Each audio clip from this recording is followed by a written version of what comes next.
And we're getting back to our breaking news story. Here's some more video, live video from Dallas, Texas tonight, where at least two officers were shot during a protest. North Carolina Congressman G.K. Butterfield is responding to the comments Trump made in Charlotte today. I spoke with Butterfield on the phone tonight while he was attending the DNC. We put together this map to show you exactly where a couple of local counties stand.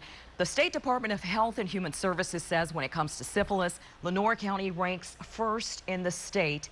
And we also want to let you know Pitt County comes in, well, at number 3 in the state. It's something you hope never happens. Your AC goes out on a sweltering day, but that's just what happened to some people in New Bern who found themselves sweating it out this afternoon. This building where the plaque hangs is also part of Harlow's history. It once served as a segregated school and is now home to a Head Start and Senior Center. Just as its role has changed, Carter hopes to bring change to the SAR by creating its first majority African-American chapter. We have new information in the DWI arrest of State Representative George Washington Graham. Police reports show the 67-year-old Kinston man refused a blood alcohol test. News Channel 12's Matt Bilas got his hands on the arrest warrant and some other important paperwork. This Facebook post has a Sampson County deputy off the job tonight. Deputy Charles Patrick Foreman was fired today. This follows a deadly shooting at a country club in Salemburg early Sunday morning.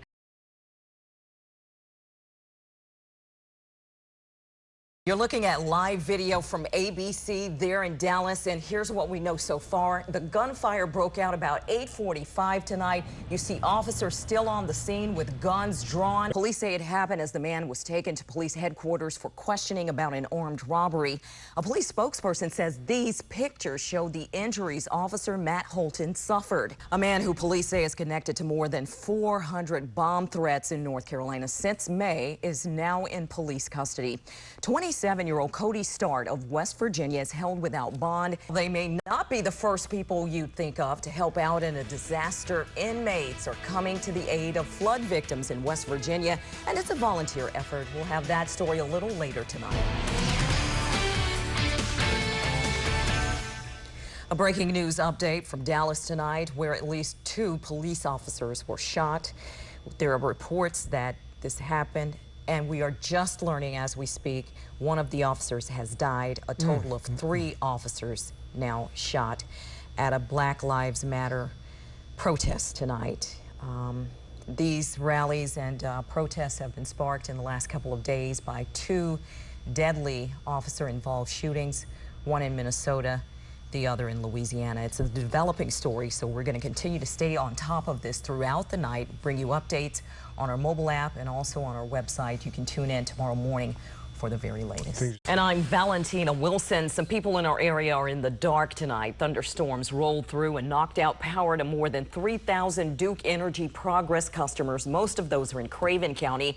We're following reports of trees and fences down in New Bern and James City, plus other areas. Things got rocky about 9:30 tonight, and you can see that video from Pitt Community College. Lots of wind and rain, along with all the red and yellow you see on the radar. Donnie Cox is in the Weather Center tonight, alerting us to any danger. A man at first called a person of interest in the shootings has since been cleared. Tonight, he's talking about what happened, saying he feared for his life. Mark Hughes explains to reporter Marjorie Owens how he turned himself and his gun over to police.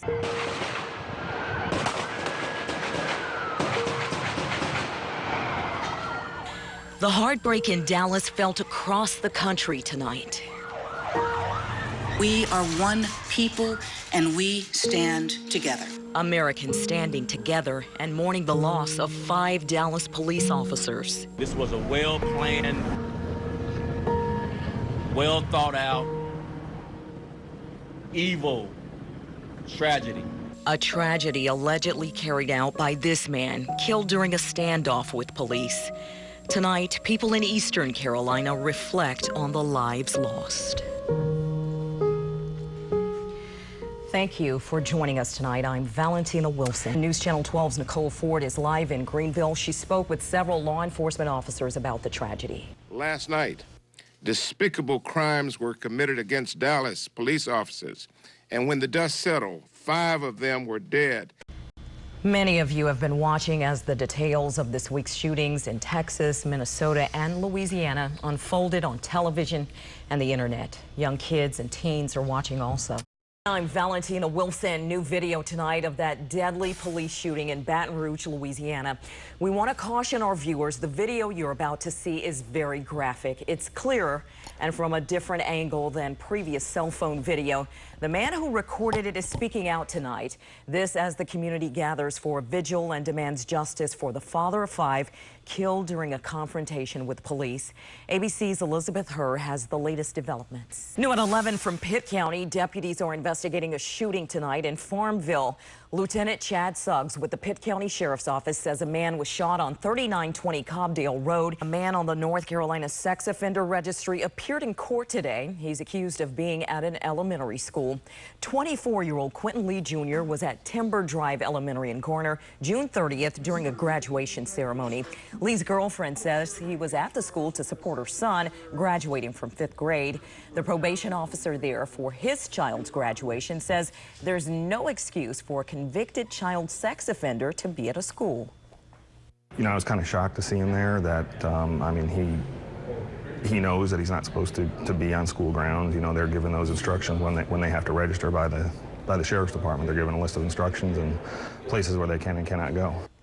Lee was convicted on several counts of second-degree sex offense that happened in 2008. He was 16 years old at the time. Tonight, a 64-year-old man is in custody. He faces charges related to indecent liberties with a minor. Deputies arrested Eddie Armstrong today. Armstrong is charged in 2 separate cases. His arrest resulted from an investigation that began in May. New information on a major announcement from Attorney General Loretta Lynch. She said today the investigation into Hillary Clinton's emails is over and no charges will be filed. The Fort Bragg soldiers must now remain in Afghanistan, and they're not happy about it. I feel like it's a lost country, and they should just let it be. They've been there for years and years and years, and nothing is resolved. A little later tonight, the Taliban responds to the president's decision. It's a sense of pride for Harlow. Harlow, North Carolina, a community settled by free African Americans as early as the mid-1700s.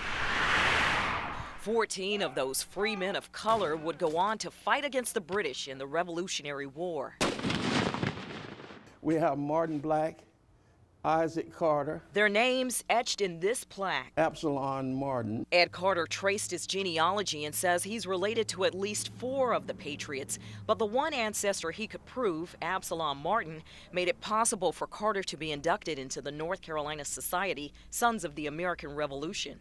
And that's the sad scenario because our story has not been told.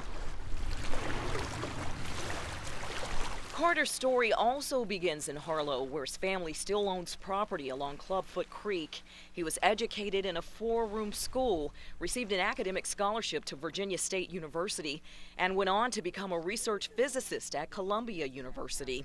But he says his accomplishments pale in comparison to those of his forefathers. Think about it. 14 black people voluntarily fought for this country. Fought without being forced. They didn't have to go to war. The soldiers are recognized in the book African American Patriots in the Southern Campaign of the American Revolution. It says Martin was a free mulatto, enlisted as a private, and served for 12 months. So what does this plaque mean to you? It means everything to me. It's a sense of pride like I never had before. This building where the plaque hangs is also part of Harlow's history. It once served as a segregated school and is now home to a Head Start and Senior Center. Just as its role has changed, Carter hopes to bring change to the SAR by creating its first majority African American chapter. From American history classes, we tend to think that the American Revolution was a white-only affair. Well, that was never true. Guy Higgins, a self-professed amateur historian and member of the South Carolina SAR, is working with Carter on the project. He says historians now estimate between 10 and 20% of the Continental Army was black. That's good, but the important thing to know is that it was a totally integrated force. You didn't have black-only units like they had in other wars. It was an integrated war. They fought together as equals. They fought in the Battle of White Plains, New York, the Battle of Charleston, and defended Fort Hancock at Cape Lookout, to name a few. Like his ancestors, Carter also served in the Army and received the Bronze Star and Vietnamese Cross of Gallantry for his service in Vietnam. He went on to become a Greenville School Board member, city councilman, and the city's first black mayor. It has been blessings throughout my life, and I'm just so appreciative of it all. And he appreciates the sacrifices of those 14 brave men. You're choking up. Can't help it. I can't help it. I'm so proud. And every day I'm just more thankful to God that the story is finally being told. North Carolina Congressman G.K. Butterfield is responding to the comments Trump made in Charlotte today. I spoke with Butterfield on the phone tonight while he was attending the DNC. He says Trump was way out of line. Those statements are reckless and irresponsible.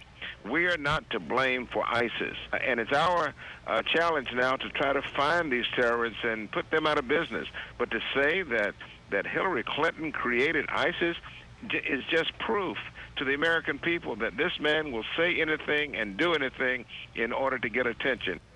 Now that Clinton is the Democratic nominee, Butterfield says she must separate her vision and platform from that of Trump in order to win battleground states like North Carolina.